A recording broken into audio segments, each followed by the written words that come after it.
Today on The Central Moment, Dr. Wave Nunnally describes his team's volunteer efforts. As evacuees from the South filled their hotel, they helped with housekeeping, kitchen work, and organizing toys and books donated to the children. In the same way they prayed for the evacuees and the kidnapped, Isaiah calls us to mobilize in an important prayer effort. Here's Dr. Nunnally with more on today's Central Moment. Hello, I'm Wave Nunnally, sitting in for Dr. Jim Bradford. Welcome back to The Central Moment. This is the third of 5 of segments that I will be sharing with you.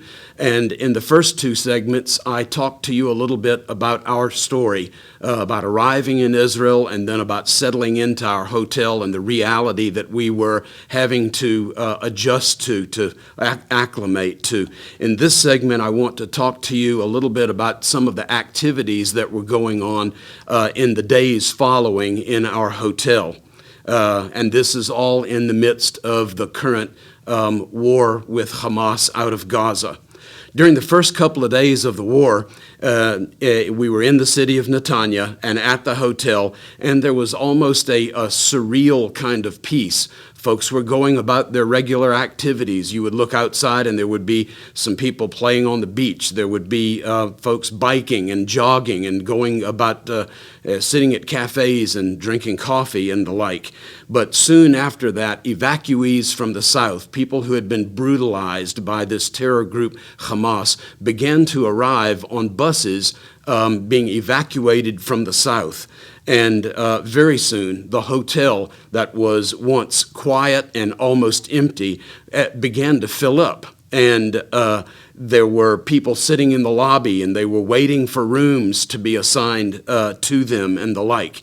At the same time that all of these new people, this influx of people, was coming into the hotel, the Arab workers at the hotel were requested to stay at home for their own safety, and so the hotel was having to work with a diminished number of staff who were available to clean and to straighten up and go about the activities of running a hotel.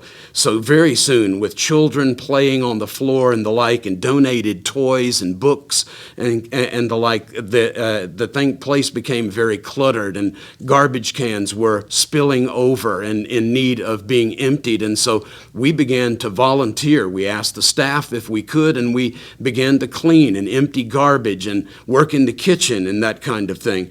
And the staff to this show of just basic humanity and Christian love, they were amazed that people who were paying for their rooms and for their food would be willing to serve these who were being evacuated from the south and to help the existing staff of the hotel.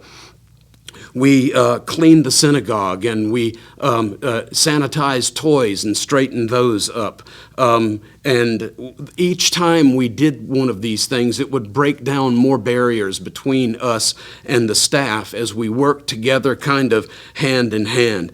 As these busloads of evacuees from the south were arriving, and I would walk through the lobby, I would look into the eyes, especially of the mothers, and especially of mothers with young children. And every time that there would be a rocket intercept overhead, or every time the door would open, or a soldier with a weapon would walk in, the eyes of these mothers would dart around, and they would look for any possible source of danger. And in those eyes, I saw pain and I saw hurt. I saw worry, yes, and I even saw fear. And as soon as they would identify that everything was okay, then they would begin looking for their children to be able to locate them and make sure that they were close and safe. As I looked into those eyes and I saw all of that need, I knew that I was not the source of any kind of help that I could be. I didn't have anything to give to those eyes that would alleviate their worry and their fear and their trauma, but I knew one that could. And on their behalf, then, I reached out to them, to God, on their behalf, and look to Him as to be their source in their time of need. You know, this is exactly what Isaiah was talking about in chapter 58 when he wrote, Is this not the fast which is always associated with prayer? Is this not the fast that I would choose to loosen the bonds of the wicked, to undo the bands of the yoke, and to let the oppressed go free, and to break every yoke of bondage? In a previous segment, I shared with you and asked you to pray for two twins who had been abducted by Hamas and taken back to the Gaza Strip. I'm going to introduce you to Yafa Adar, who is an 85-year-old grandmother. So now we're talking about both ends of the spectrum. And with the words of Isaiah chapter 58 in mind, is this not the fast that I would ordain, to loose the bonds and to break every yoke of bondage? Would you join with me in praying that God would intervene and perform these very things to these needy people?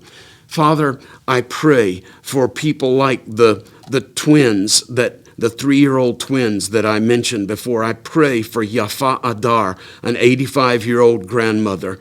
I asked for that 9-month-old baby that's in captivity. I pray for the 3-week-old baby that I encountered in the lobby there in Netanya. And I ask that you would touch the hearts of these evacuees, those who have been brutalized and traumatized by terror. And I pray that you would help them to look to you as their source. I pray for those that are in harm's way and those that are in captivity today, that you would bring them back. Every one, oh God, I pray, each one, that you would bring them back to safety and to their families. I pray that you protect the innocent on both sides of this conflict, and that by all means that you would let righteousness and peace rule. Mobilize your church, I pray, oh God, to engage in this issue with donations and with advocation and with prayer.